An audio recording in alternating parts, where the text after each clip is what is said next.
Bonne fin d'après-midi, ici Richard Latendresse. Voici vos nouvelles de ce lundi 19 juin. Le Grand Prix s'approche de la ligne de départ. Maxime Landry, vous nous présentez la piste comme on ne l'a jamais vue. Un essai privé bien particulier, tout ça vu du haut des airs. Bon, c'est l'un des circuits les plus exigeants en termes de freinage. C'est aussi un endroit qui permet de spectaculaires dépassements. On parle bien sûr du circuit Gilles Villeneuve qui sera bientôt envahi par les Formule 1. Et Maxime Landry, vous nous faites découvrir ce soir les particularités de cette piste-là.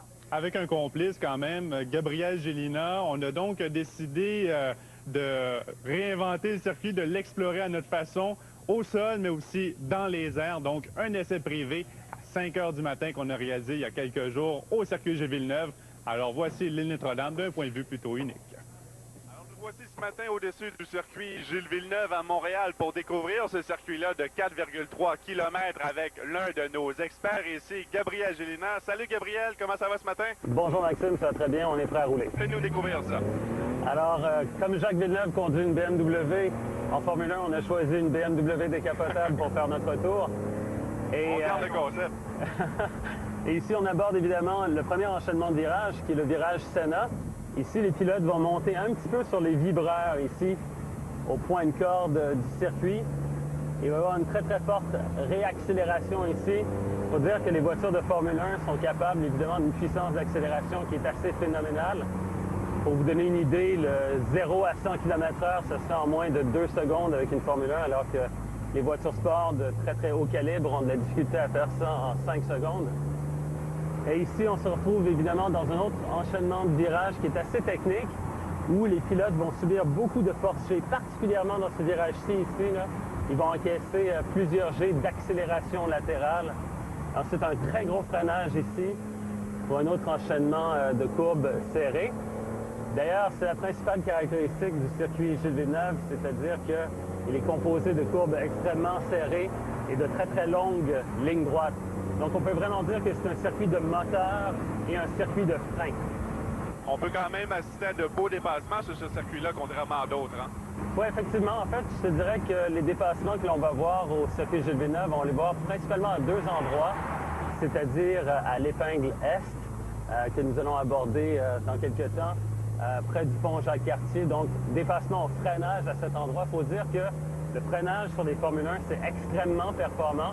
Ils peuvent passer de 300 km/h à 100 km/h sur une distance d'à peu près 120 mètres. Donc, c'est une décélération qui est vraiment très, très intense. Et ici, on se retrouve donc sur la longue ligne droite du circuit Gilles Villeneuve. Là, ici, quelle vitesse tu peux atteindre, par exemple? Bien, écoutez, au niveau des voitures de Formule 1, les voitures de Formule 1 vont facilement dépasser le 300 km/h. C'est l'une des plus longues lignes droites que l'on retrouve sur les circuits de Formule 1. Donc, une vitesse très, très élevée ici.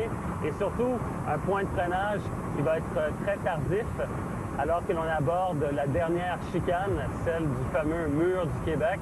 Alors ici, les pilotes vont sauter sur les freins à la dernière seconde pour rétrograder rapidement et ensuite aller sauter le premier vibreur, le deuxième vibreur ici.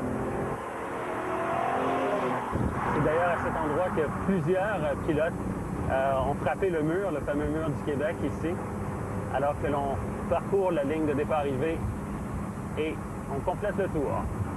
Eh bien, merci beaucoup, Gabriel, pour nous avoir fait découvrir ce circuit-là à ta façon. On a bien hâte de voir maintenant le résultat en piste.